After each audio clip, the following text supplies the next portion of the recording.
I don't think you can see my sign anyway, but we're ready to start. I hope that staff, it's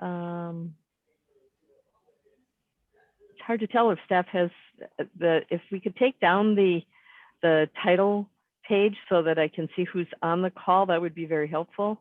Yeah. Okay. Let's see here. Yes. Looks like we've got everybody we need, plus a few, I guess. But it was hard to see that without the without being able to see everyone up here. So we are ready to start. So we'll do that. And I would like to call the workshop to order on the countywide competency model and performance management framework. These are the products which are of deliverables under the TARP, the Talent Attraction and Retention Program, where HR serves as a strategic partner. Today's workshop is a build-up from TARP, and that took place. Actually, we had a workshop on this on December 1st, as well as back in August of this year. So we have been focusing on this as an important part of what we are doing, especially when it comes to racial equity and the racial equity and community engagement response team, and trying to look at what we can do within our own human resources team. So we'll hear from leaders within the human resources talent team, the diversity, inclusion, and organizational development area. We'll get an update on the progress towards operationalizing our mission, vision, and values through this countywide competency model and performance management framework, and what's happening as far as the work products and the deliverables under TARP.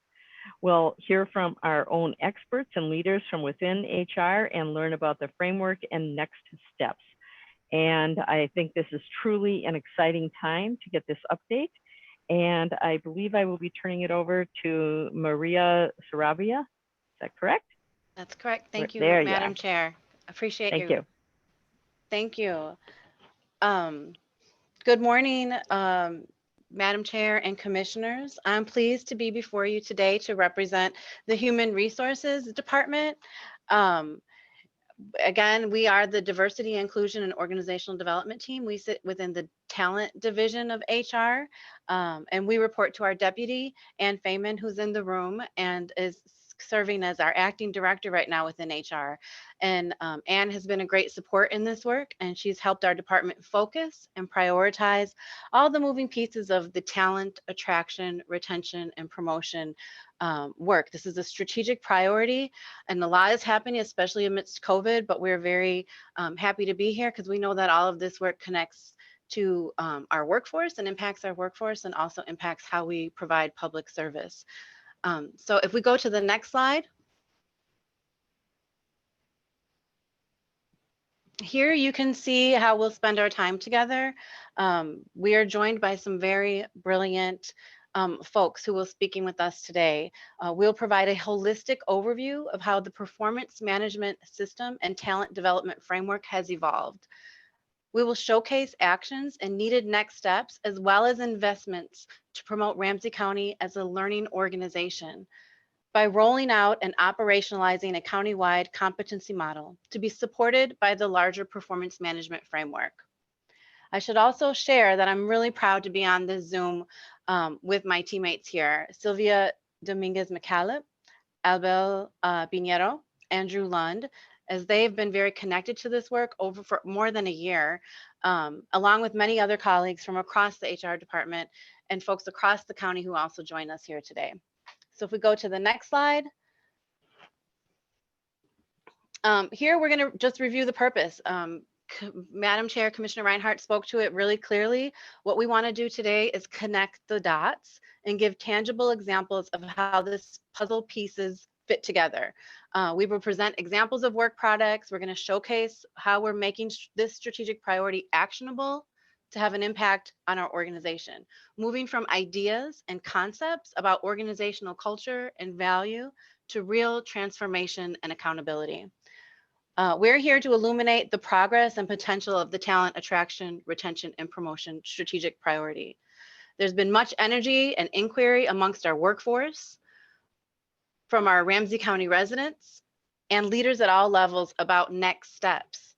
We also know other public sector partners and community organizations across the region have been looking to Ramsey County for our innovation. Please remember, this work encompasses and is connected to many of the themes, all of the themes across TARP, but we'll mostly be tying this back to TARP 1, which is really around our culture work and the values that you see as we work throughout the county. And then also really our concerted efforts for HR to serve as a strategic partner and leader in this space. If we go to the next slide.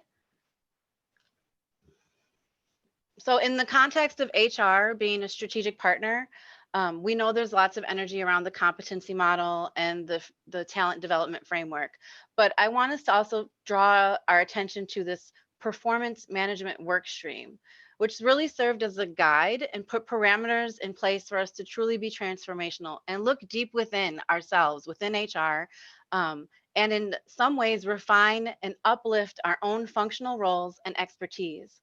A refocus of sorts to illuminate how HR can be a true driver and innovator. We want to try new things to better meet the needs of our workforce, better support our managers and supervisors, and meet the expectations of the residents we serve, along with everybody in this room. We know that we want to move forward and support the organization as a whole. While HR has been a driver in this effort, in many ways, we've been cleaning our own house, getting our ducks in a row to truly lead in what is a collective effort.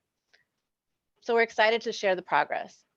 If we go to the next slide, here you'll see, again, this is the performance management structure and talent development framework. This is really a good capture of how we're going to spend our time together today too, a visual about our process and the dependent moving parts of this work. We're being very intentional about creating the frame because we aim to bring folks along and to understand the process. We're moving to unify as one organization rather than being more department centric.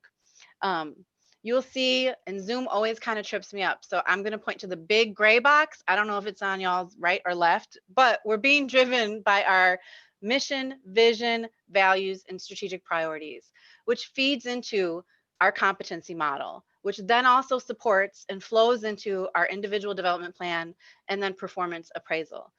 This is a good visual of how we're going to walk through this process, but understand that the underpinnings of this is really supported by our Learning and Development Center, which is what we call here in Ramsey County.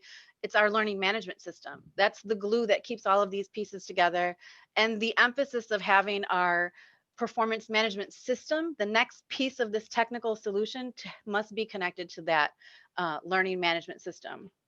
And then if you see the sub box underneath that, the smaller gray box, this is also has to be connected and rooted in our personnel rules, where we're aligning our personnel rules with our culture and our values, as well as work around job classification and compensation philosophy.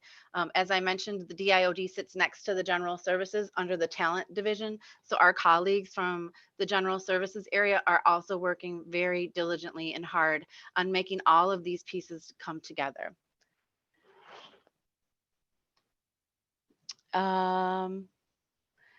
And I know that we'll be talking about those pieces around personnel rules and job classifications and compensation at another workshop, but these colorful boxes are the ones that we're going to be honing in today. So if we go to the next slide, I think it's really important to share that HR has been on this road. We are working to be change champions. We launched action teams and change champions in August of 2019. This was a co-creation model within HR. Nearly half of our department has been engaged in cross-cutting matrix team environment to hone in on these functional roles and refine how we do our work. We'll be covering the first 3 bullets, but know that much work has been underway and has been evolving for some time. While HR has been gearing up, complementary work has also been going on around TARP, the theme 1, defining our countywide culture. And this is where we see the values of people, integrity, community, equity, and leadership. And there's been this cross-pollination and strategic alignment, meaning the folks who are in the department working on these action teams and change champions are also working on the countywide work. And so there's this alignment. Myself, Abel, and Ann Feynman and representatives from our labor relations area are also connected. So there's this cross connection that's really important for us to have a holistic approach to this work. So if we go to the next slide, we're talking about an effective performance management system. What does that look like?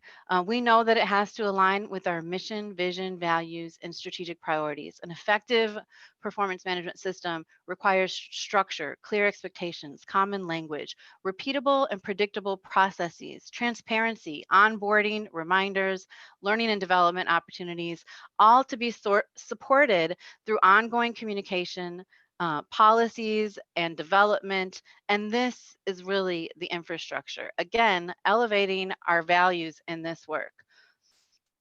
So these new times also present new needs for more investments and personnel to sustain this work. In a few moments, I'm going to hand the baton over to Andrew Lund, who is our sole countywide learning management system administrator. I'm really proud of our group because we have stood up a remote learning environment and we have promoted e-learnings and lots of innovative ways to connect with our employees to support our workforce in this new environment. I would say that we've graciously pivoted in new ways amidst COVID, all of which has really been leaning on our internal talent, technical skills, and folks being able to be adaptable and responsive to these new circumstances. And as we may recall, the LMS system, the learning management system, was launched in 2015. And so we've been working very hard to leverage the system to support and grow our workforce and to better support our leaders. We are amidst a learning curve and a big transition, not only within our department, but across the county on how we can really leverage and transition as a team, as an organization, and really leverage these new technologies and leverage the dynamic sort of interfaces that present with the technology. Again, this really promotes increasing access, promoting accountability, as well as transparency.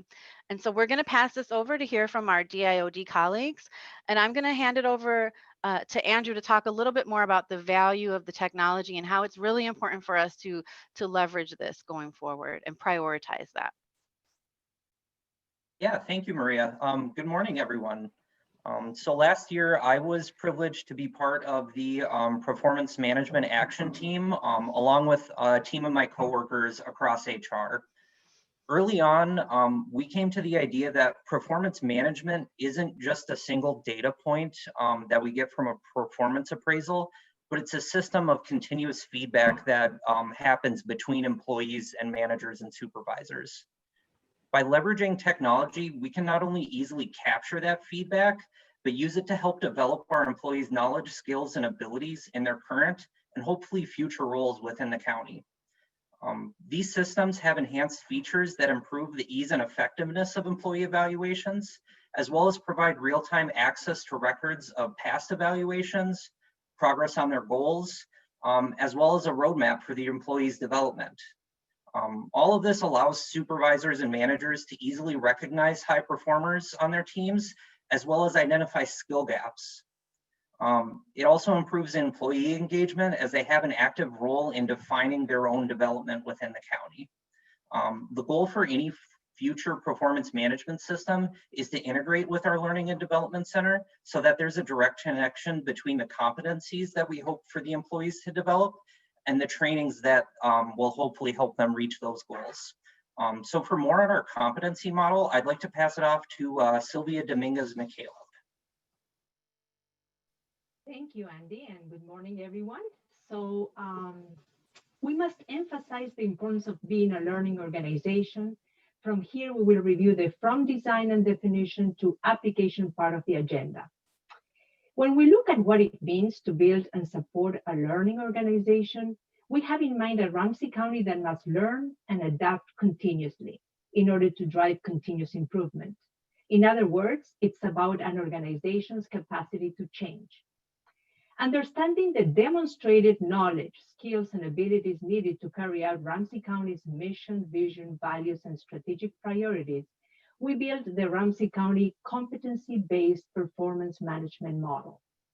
We believe this customized model will be the foundation to move forward the county's work, motivate staff, clearly define roles and the skills and behaviors needed to perform each job well, align training and development with county goals, as well as optimize our hiring process. Can we go to the next slide, please? Thank you. In this slide, we want to describe the essential features of the competency model. The most important takeaway is that our competency model promotes a vision of excellence in public service informed by Ramsey County's mission, vision, values, and strategic priorities.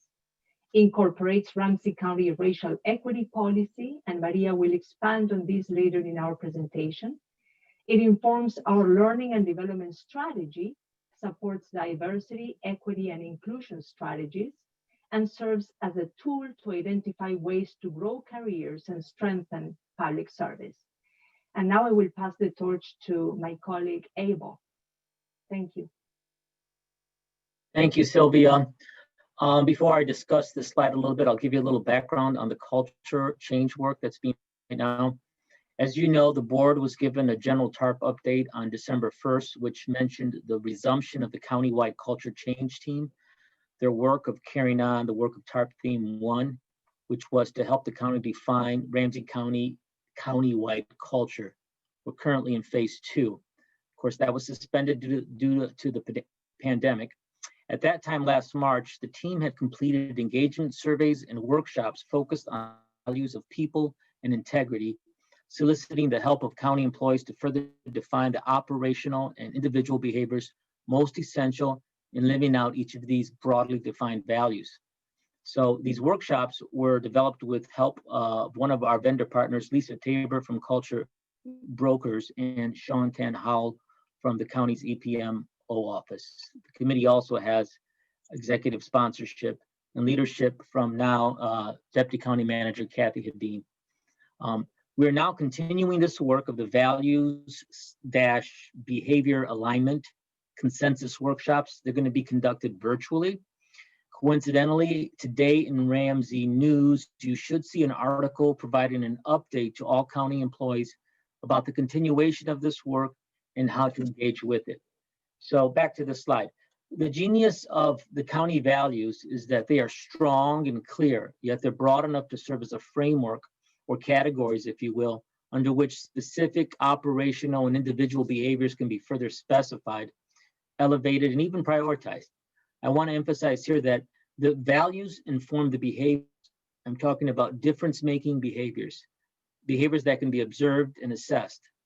So a dynamic competency-based performance management system is supported by a culture, think demonstrated values, that drive the excellence needed for critical outcomes. Later on in this presentation, you'll see an example of how particular value might show up in the various developmental levels of our competency model. It is example language right now, but this work will move forward in alignment with the ongoing work defining our culture in Theme 1.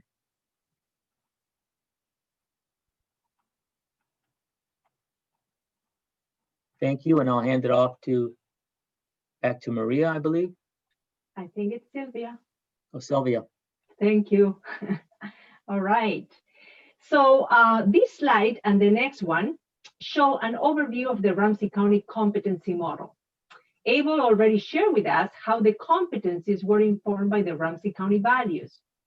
The frame is divided in two domains, macro and micro, individual and team performance, and learning, management, and influence. It has 7 competencies that expands across 3 levels that we will see in our next slide. All our competency-based performance management frame is tailored and informed on what is needed to provide excellence in public service. The competencies may vary in proportions depending on role, assignment, or positional or functional responsibility. Can we go to the next slide, please? Thank you. This slide shows the different levels of our competency frame. Keep in mind that each level includes the 7 competencies we went over in the previous slide. Each level, from foundational to strategic leader, requires increasing knowledge, skills, and ability defined by the service area or functional role. Maria will give us an example with one of the competencies on how it is applied further on this presentation. So now I pass the torch to Maria. Thank you. Thank you, team. So I took ownership over this slide because it's the busiest slide that breaks all the PowerPoint rules. But what we really want to show here is that this is tangible. This is a concrete, real-time example of how we would take the technical expertise competency and overlay that with the development stages of our competency model, and then also embed that and align and integrate it with our values. So this is a work in progress, but this is an example of how this can actually come to fruition. And the intent here is to really be clear, forward facing about expectations, give specific examples of behaviors and levels and definitions for each competency. No surprises, right? No surprises. So that's our intent here. And remember, the final products will be informed by the behavior alignment workshop. If we go to the next slide, we have another example of how this has truly been a collective effort, and one that really is a space where we're trying to tap into our expertise, our internal expertise, and collaborate. And so while we're doing some of this groundwork within HR, other areas and partners, including the racial and health equity administrators, this model, people want to dig their teeth into racial equity competency. How can we show that we're making progress in these areas? How can we be clear about expectations? And so while a little bit more alignment work may need to come into the future, because this is a moving sort of target in some regards, but we have already identified and want to loop in from our experts that there's 5 competencies that have been defined within the racial equity work, and we've aligned that and looped it back in for synchronization around making sure that that fits into our foundational frame, our collaborative partner frame, and our strategic leader frame. And so this work is evolving, but it is making progress, and we have some concrete examples of how to move forward. If we go to the next slide, I want to just hit pause. I know you all have had a very busy morning and we are talking a lot. We've gotten through the first 2 boxes so far, but I want to take a temperature for the room and see. I look to Madam Chair. I think Ryan O'Connor and other leaders are in the room if we want to hit pause here before we go into the IDP and the performance appraisal. And I think we're pretty good on time, but wanting to just be cognizant of y'all's time and attention, and then also maybe we can stretch a little bit if that helps. Okay. Well, I am not seeing any hands up, and we do have a hard stop at noon, and so I'm not sure how much time the rest of this will take, but seeing no hands, you'd have to make it a really quick stretch on camera, so go ahead. Thank you, please. Thank you, Commissioner. So as we proceed, we thought about this, about the fit and the purpose of the individual development plan tool and the competency-based, if we can go back one moment, the competency-based performance management system. What we've presented here today, this is customized. This is tailor-made for Ramsey County. We know that Ramsey County is the most racially and ethnically diverse county in the state. And we know that we have nuances and richness across the county in terms of our workforce and those that we serve. And so we're really capturing that. This is an innovative approach. And so as we talk about these tools, we not only help the organization track skill development and learning or increase competency in our work performance, but also inform career development. We wanted a development process where the competencies acquired could have long-term significance for employees' future marketability and life career satisfaction. In alignment with our TARP goals. Again, increasing transparency, being clear, predictable, repeatable, and fair, with opportunities to be developed and to grow and be engaged. With that, I'll pass it over to Sylvia. Thank you, Maria. So in the next slide, we're going to explore a little bit about the 70-20-10 model that we chose for the individual development plans. And Ramsey County competency model is reflected in the individual development plans. And we chose a learning and development frame called the 70-20-10 model to give staff and leaders a roadmap on how to think about competency development. The 70-20-10 numbers are not hard numbers. This frame is commonly used within the training profession as a general guideline for organizations seeking to maximize effectiveness and balance resources and effort among on-the-job learning, social learning, and formal training. This is not a new frame. It's been around for many, many years and was created by the Center for Creative Leadership. We like it because it reminds us that adults learn more effectively by doing, as indicated in the 70-20-10 model. Please remember this effort, for success will also require a commitment to technical solutions, which we know exploration and discovery efforts for such a resource is beginning now. So now I would like to pass the torch to Abel again, who will share information about our performance appraisal. Thank you. Thank you, Sylvia. A little bit about the performance appraisal form and process, which will be first piloted in HR. Among the features of the performance management system are a standardized performance evaluation tool that will utilize a 4-scale rating system. We're going to be testing this for ease of use, and we're going to use this learning to help us in a county-wide rollout. Next slide, please.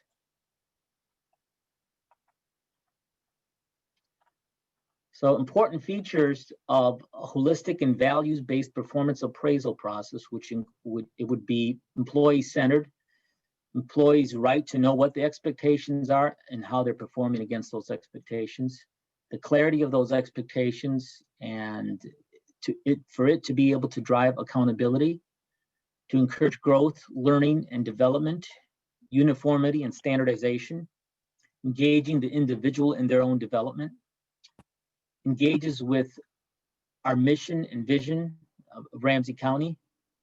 And that's really what we're talking about when we say sense of belonging in that bullet point. An employee knows how they support the mission, what their value add is to the team and to the county as a whole. Here, we also want to highlight the relationship between performance appraisals and individual development plans. Think of it as a continuous feedback loop where a coherent and comprehensive performance appraisal can help to highlight competencies and growth areas that can be addressed in an individual employment development plan. The employee's development plan, in turn, can serve as a reference point in the ongoing coaching, performance, accountability, and support conversations that an employee would expect to have with their supervisor. Next slide, please. So this graphic reinforces what I alluded to just now. The performance evaluation form and the employee supervisor conversations around it are not simply a record of a single event, as Andy first mentioned, or simply a box to check, but rather they're a reference point in this continuum of performance management throughout the employee life cycle. So it's a helpful graphic here. It shows the fluidity of it, ongoing dialogue of expectation and coaching, giving and receiving feedback, and there should be no surprises or no performance issue surprises in a periodic performance review if a leader is engaged with their employees on an ongoing check-in and feedback basis. And as Andy stated earlier, our technology and our systems, our LMS will help to operationalize this. And as Sylvia stated earlier, this ties in with us wanting to grow and be a continuous learning organization. I hand off to Maria now. Thank you.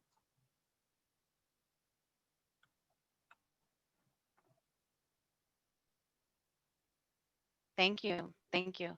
So in terms of next step, what are the next steps?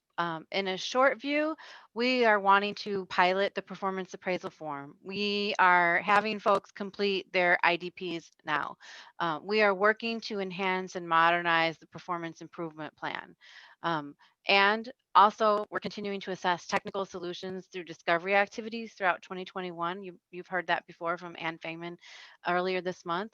And then also our commitment and centralizing our focus on ensuring racial equity is woven into any system solution, harnessing our racial equity policy, which you all adopted earlier this year in summer, and then promoting skill development opportunities.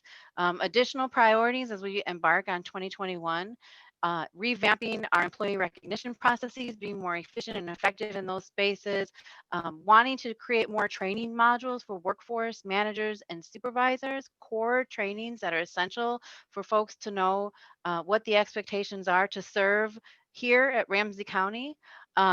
And then explore common review dates rather than anniversary dates, doing that in connection with our critical partners, including labor, and align personnel rules, complete job classifications, redesign, and adopt revised compensation policy philosophy. That's all happening as we speak, and it will be ongoing. The other thing I would add in terms of closing out our time here today, you can see our efforts and our commitments to forward movement, to be adaptive, to be creative, innovative, and to be strategic partners, as well as leaders in this space. We aim to make measurable progress within a reasonable amount of time to meet your expectations as the board and as colleagues all within Ramsey County to better support our workforce, supervisors, managers, and employees, as well as the residents. We aim to be good stewards of the public dollar and provide excellent public service and be a public sector employer of choice. In this last slide, you'll see some of the nuances and intricacies of the moving parts that are happening in tandem. You've seen this slide before. If we were to put a pin in where we are now, we are embarking on the third year of this effort. And this is a 3 to 5 year sort of effort, remembering continuous improvement along the way. And with that, I would just want to extend my gratitude to the DIOD team, the broader talent team, our division within the department, and the department as a whole. We've been on this road for some time, and there have been some bumps. There have been some delays, but we are growing, and there have been some growing pains, but these are very exciting times. Also, a big shout out to all the leaders across the organization who have spent their time, energy, and expertise on all efforts related to TARP, as well as the consultants who have helped us kind of corral us and put some parameters and guardrails in place for us to get us to this point. I would be remiss not to extend gratitude to the sponsors of the various pieces of the TARP work. And then also just really excited about how we've championed this work to get us here. There's much work ahead, but we are making forward progress. And with that, I look to Madam Chair to close us out with any questions or discussions. Thank you. I just want to congratulate you and thank you to all the staff. This was a, a finely choreographed presentation.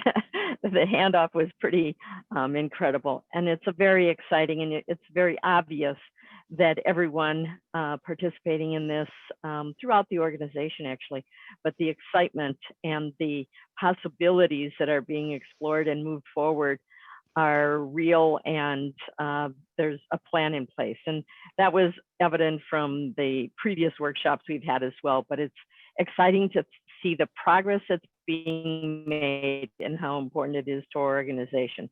I do have at this point, looks like I have 4 commissioners. We will start with Commissioner McDonough.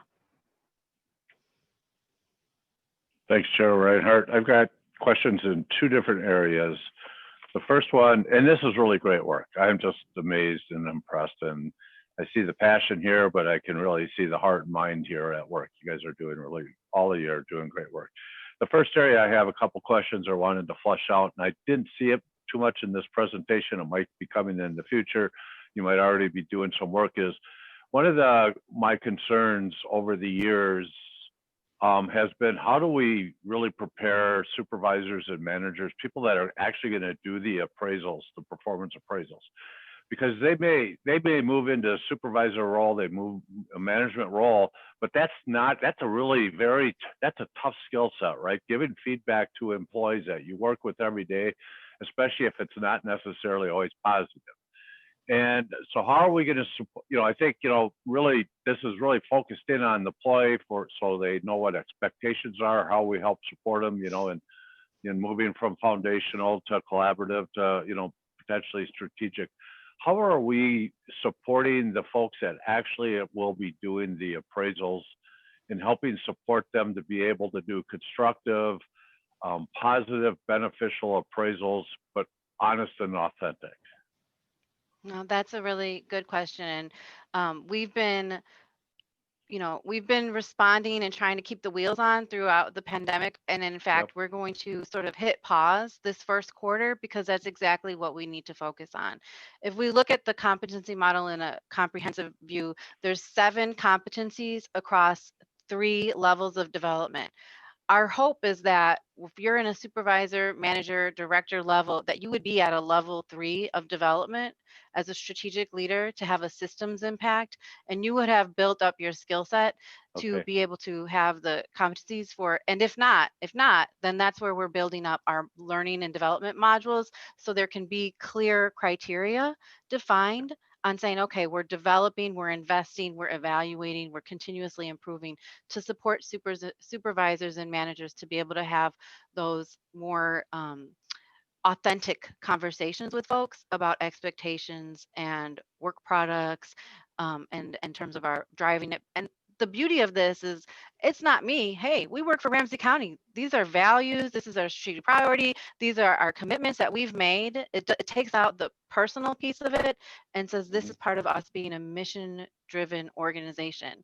And so we are creating a roadmap and sort of some technical resources for that in the coming year for supervisors and managers to have some core development opportunities in that space. And Maria, just one small add, if I could, Madam Chair, to that specific point. Capacity is another part of the issue. The talent team being built out and having better HR resources as liaisons to supervisors so that they have better handholds through these processes is a big part of this. And there's a capacity part to this conversation where we have not been resourced to support supervisors in the way Commissioner McDonough described. And that's got to be a continued piece of what we prioritize as we move ahead. Yeah, I appreciate that. Thanks to both of you. The other area I wanted to flesh out a little bit is, I'm not sure in your slides you had, as part of the 21 to 23 work, revamp employee recognition process. And I'm not sure if that's like, the compensation, wages, and how far are we going to go here, right? Because I've always struggled and actually had a difficult time with longevity raises or step raises, because we base them on this assumption that as employees are with us, they actually grow in skill development and expertise, these things that we're being really deliberate about and helping provide that opportunity.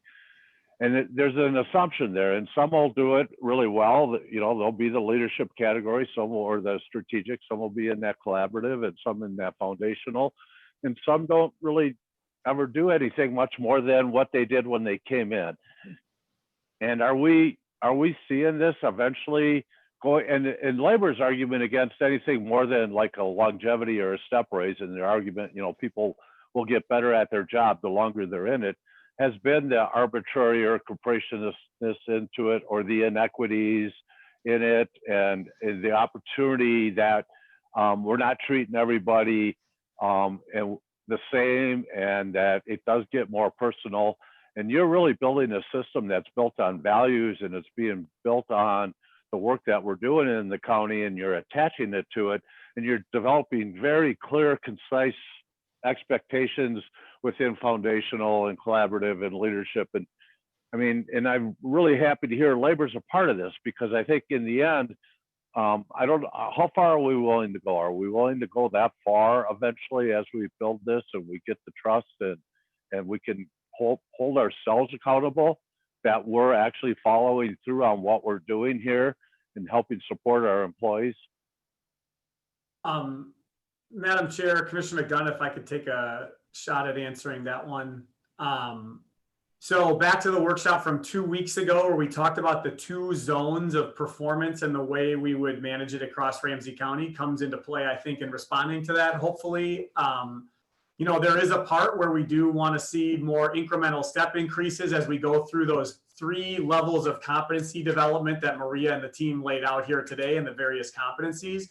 But as you hit the median or the midpoint of what we're defining in Ramsey County as market pegged, right, it changes and it becomes an expectation more focused on performance than, as you described it, longevity.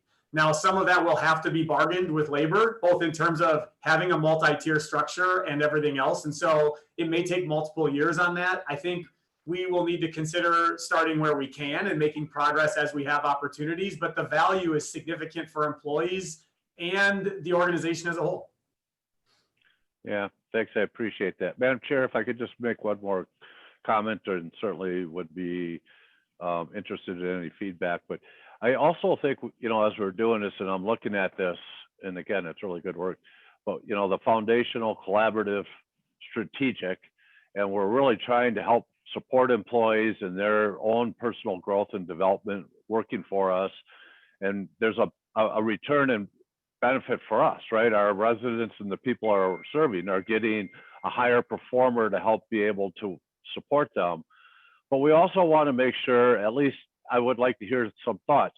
I mean, foundational isn't bad, right? I mean, that's doing what we expect people to do. That's the job right there. That's not a bad thing. Collaborative, it means that, you know, we've got a lot of extra stuff going on there, and we got to leverage that and help support people that want to have those goals. But ensuring that we're teeing this up, that, you know, it's not good or bad. I mean, if you're not at least foundational, then we got some problems, right? And then we got to start working on some plans.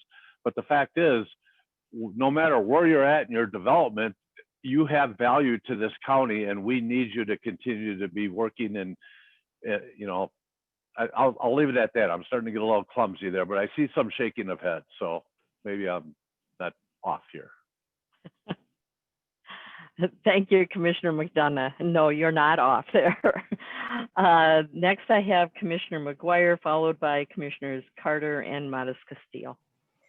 Thank you, Madam Chair. I love to follow McGuire. Commissioner McDonough. He always asks some of my questions so eloquently. So I'm really grateful to the previous line of questions, you know, the previous discussion, and just appreciate all of the work of this amazing team. This is really exciting, and it's tough. It's hard work. And so just thank you so much for this amazing presentation, but amazing work that you're really doing. So I'm going to just ask a little bit of the same type of question. And if you want to add any more, you know, my questions were like, how are we bringing the employees along? And if you had any other to ask about that. But I guess I could also ask my other question, which is, are you taking this in phases with different departments, or are you just doing this countywide right away? I was thinking I'd seen something where it said pilot. And are we starting with certain parts of the county first, or are we really pushing this out to everyone? Could you talk a little bit about how we're rolling it out to the entire county? And I know it's in phases for sure, but just are we asking everyone to do this starting out? Thank you, Madam Chair. Maria, go ahead. Thank you, Commissioner McGuire. You are correct. We are piloting some of this within HR. The energy around this is we've had some department directors say, "Hey, can we be next? Can you roll this out within our area?" I think people are ready to start dipping their toe in these waters, and I think that's really the value of trying to hit pause and then come up with a long-term plan of the execution of this. I don't have a concrete example, or concrete response for that in terms of nuanced timelines, but I know that we are doing this within HR, and we are soliciting volunteers, so to speak, to start trying to do some of this work within other departments. And we hope to get into other departments within 2021. So that makes a lot of sense, and I really appreciate it. And I also want to comment on slide 16, which is the 70-20-10, which I found very, very interesting and not all that surprising, although I come from an academic area and teaching in the organizational leadership department at St. Kate's.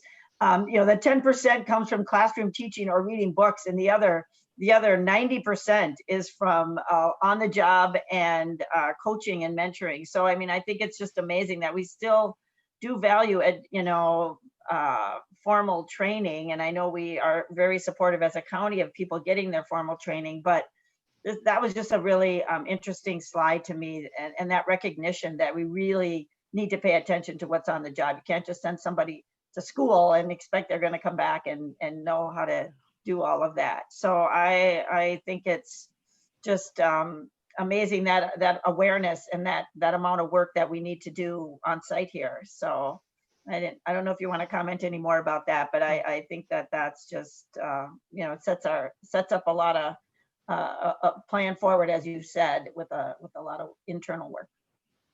Thank you, Madam Chair. Go ahead. Commissioner McGuire, we would just say that I would defer, Abel Pinheiro and Sylvia are really sort of subject matter experts in this area, but our findings have been that as adult learners, we learn different ways, and applied learning and experiential learning are really pivotal for us. Particularly, it's impactful for public service. So thank you for that. Thank you. Thank you, Madam Chair. And just thanks to the whole team. Great work. And it looks as though Sylvia has a comment to make. Thank you. I just want to remind you that the numbers are not hard numbers, that of course leaders have the responsibility to really know their staff, how they learn best, and apply that frame in the best way possible. But yes, bring in the awareness that not just coming to a class is the way to learn. And there is a lot to really focus on the work that we are doing every day in the county. Thank you. Thank you so much. Okay, next we have Commissioner Carter. And I would ask that as commissioners speak, that they lower their hands so that I know who is next in line. And also, I know that I said that we have a hard stop at noon, but the fact of the matter is we have a hard stop and a hard beginning at noon for another meeting. So we probably should try to wrap up here so we have at least 10 minutes in between those meetings. Commissioner Carter, then Commissioner Modis-Castillo, and Commissioner Fretham. Go ahead, Commissioner Carter. Thank you very much. I'll just reiterate that this has been a well choreographed presentation, and it certainly is illustrative of the last points you were making about the manner in which you are working together based on competencies and collaboratively in the design of all of this. I look so forward to seeing the rollout of this work as it will occur in human resources. And, I'll put up front the question that I continue to ask, which is about how, in fact, that pilot will keep or maintain information about what is happening in other areas of the county so that other areas are learning from the experience that you have as it goes, and also preparing to undertake their own venture into this performance management system. It is so well thought out, and I don't expect that you have the answer to that today, but I just want to make certain that we are continuously informing and keeping this in front of people so they're preparing for it. And I do hope that it will be soon rather than years down the road that we will roll it out.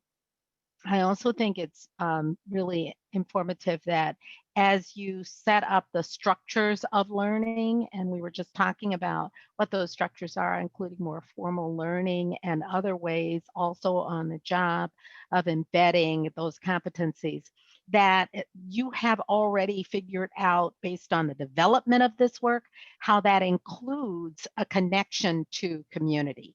And I would also just emphasize that that continues to be a part based on our values and the work that we've planned with our community of building competency in that regard. I had so many things to say and so little time to say them. So I'm gonna cut myself off in that regard. And if you have any response with respect to rollout or anticipation of what that might look like, I'd appreciate it. Madam Chair. Maria. Thank you. Commissioner Carter, I think you ask very good questions. You are correct. We do not have all the answers today, but we will work towards getting a more refined timeline and some stopgap measures weaved into that. The one thing I will say, and the beauty of working in DIOD and working in HR, is the LMS system is a dynamic system. When I first expressed interest in competing for this position, someone once told me, you have like a Lamborghini that has barely inched out of the garage, and now we've ridden it around the block, but we're trying to get it, up to up a little, like a little bit more full Mhm. throttle. And that's a tool that we can use to socialize and normalize these expectations across the Good point. county. So That's a good point. And LMS is great, but even greater is the work that you all are doing to customize it to us in Ramsey exactly, County. Thanks that's so right. much. Thank you. Thank you, Commissioner Carter and Maria. Next, I have Commissioner Modis Castillo. Yes, thank you, Madam Chair. I thank you for an amazing, very thorough and thoughtful presentation. And I love that you're leading by example in HR for the rest of the county, and it is well noted. And so really appreciate that. My question is, I was thinking about an earlier slide that was up about how, kind of the breakdown of what percentages are learning on the job or reading. And, I'm at home right now trying to homeschool children and know that everyone learns differently, whether you're kids or adults, myself included. And so just wondering how we're adjusting to make sure that we're not just training staff, but we're training staff in the best way that they can learn and develop. I'm a hands-on learner versus a reader, and I know other people have different skill sets and how they do that. And so just wondering how we're adjusting to accommodate that and then also accommodating learning from a culturally specific way of learning and digesting and sharing knowledge. If you can comment on that quickly. Thank you. Madam Chair, Commissioner. Go ahead. Thank you. Sorry. No worries. Yes, agreed. And I actually am going to pivot to Sylvia, because Sylvia, I know, has a lot of ideas around culturally specific learning, as well as ways to get the hands-on experience learning beyond sort of the traditional LMS environment. Sylvia? Thank you. I think it's a very, it's a long question. I will try my best to kind of synthesize it. But as I mentioned before, the model are not hard numbers. I think it's just a way of making leaders think about how learning happens. So don't think that maybe, there are people that maybe 70% is learned in the classroom. So it's flexible. You have to know your audience. As a leader, you have to know your staff, how they learn best, and adjust appropriately. The way we think about training, as you know, we do classroom training. When we develop training, we think about our audience, we think about how we learn as adults, and so we adapt that appropriately. And in terms of leveraging all the avenues of learning that we have, we work together with our leaders in trying to assess the need, think about the outcomes they want, and really design, and that's our expertise as trainers, design what's needed for the outcomes the leaders are looking for. And it could be leveraging our LMS, it could be part of our classroom training, it could be just putting people to work in terms of whatever skills they need. So it's a combination, and I'm not sure if I answered that question well, and that's what you were. Thank you, Sylvia. Madam Chair, Commissioner Modis Castillo, Yes. I would just also add, prior to the pandemic, we were embarking on like field experience, so to speak, Right. where we've even taken groups, or actually this was led through, I think, the Health and Wellness Service team. We've gone to Badote, we've got some cultural awareness, and that is all things that we can weave into this model of learning and development. We're in awkward and tragic times right now, but definitely there's room to kind of do more of that field work, or like applied learning and experiential learning outside of maybe the technical space that we're in right now. Right. And one follow-up question, if I may, Madam Chair. Go how ahead. are we, I think that we often like add this to people's already existing workload. Like you have to do all this training and keep working on all of your whatever projects. And so how are we also accommodating for time and value of training so that we're taking care of our employees and it's not added on? Madam Chair, Commissioner Modis Castillo, I love it. Maria looked and gave the thumbs up. That's you can take this.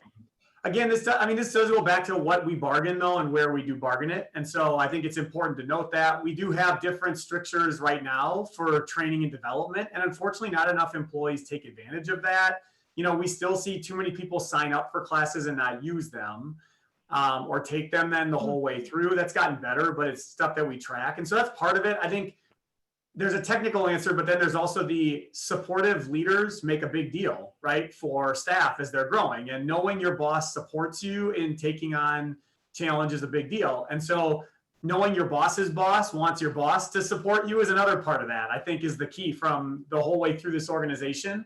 And I think that's going to be part of the answer. And to your earlier question, the one piece I was going to add, you know, I'll just say it now as the only other comment I was going to make is, Maria has been involved in this conversation around competency with me for like the last 12 to 16 months. I've been just yearning for today's workshop because of how big of a deal it is to be able to put a marker around what competencies are the ones we say we care about. But I also knew that it wasn't like the board and I that should write those. Like we needed the smart people who have presented to you today to have a chance to frame that and do that. And I want to commend them for their like hard thought out and well done work here.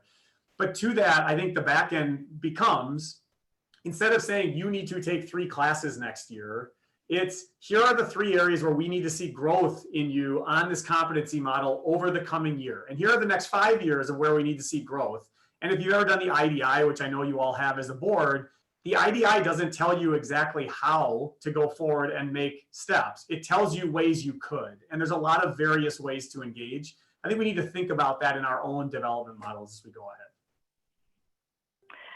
Well, and I think that it's important to note that it's what we need from our employees, but it's also the opportunity that the employees have that in many cases, as has been pointed out, haven't been taken advantage of. But the more skills you get and the better you get at your skills through this training and the opportunities, the more fulfilled you are in your job as well. So we have Commissioner Fretham, Ortega, and McGuire, and we are going to have to wrap this up after that. And so I would ask that staff with any final comments after we talk to the commissioners or hear from the commissioners that we can get that taken care of. So Commissioner Fretham is first. Thank you, Madam Chair. I'll try to keep this brief. I'm not entirely sure this is a question, if this is a question or a comment. I'm seeing a lot of, one, I don't know that if because I don't have as long of a history here, really know the current process to be able to see like how big of a shift that is. And I don't need that feedback now, especially if other people know it, but would love just like a little, 15-minute briefing at some point if that's possible. I see a lot of similarity to some of the work that was done while I was at the state of Minnesota and their work in staff development and the shifts in their review process as well. So I find that interesting, and and we've talked a lot about how people learn and develop, and I think Sylvia has done a really good job of capturing that. Not everyone does that in the same way, that we have, cultural differences. We have people with, different learning styles, with learning disabilities. We have people who are neurodiverse, who just like process information differently. And that's, I think, goes to something that Commissioner McDonough kind of hinted at in his comments, that not everyone needs to, progress to a supervisor level. We need people in those foundational jobs, and there are people that are doing great work in those foundational jobs. But I think that piece of, for those folks that have skills that could move into leadership, that want to do that, so often folks get the opportunities to do that can be limited by their relationship with their immediate supervisor and that supervisor's skill in that coaching and mentoring. side of training and development, and as a former, coach of adults, that is a really specific skill set to develop. And even folks who are great at, strategic work and the organizational management work, and have that technical expertise to move that position might not have that interpersonal coaching, mentoring skill work. And I think one of the things I consistently heard from folks at the state, both from management and what we needed to focus on to improve, but also from colleagues in frontline positions about their struggles, often had to be with those folks in the middle management positions not having the skills necessary to develop that. They were really good in their positions, so they got promoted, but they don't have the support and skills to be the coaches and mentors and developers of the people that they are supervising. I think that's such a critical piece, is how we develop leaders. And just one thing I wanted to reiterate is how important, when we are offering development opportunities, it is that they're supported by their supervisors. And the success, we talked about it in our board meeting today with the Catherine Project, that cohort and having other people doing that journey with you, how critical that is. And a week ago, I got an email and was on a whole email chain from my cohort in the leadership development program I went through at the state in 2014 or 2016. So, 4 years later, we are still reaching out and keeping in touch with one another and supporting one another. And that is such an important part of making sure people follow through with that process.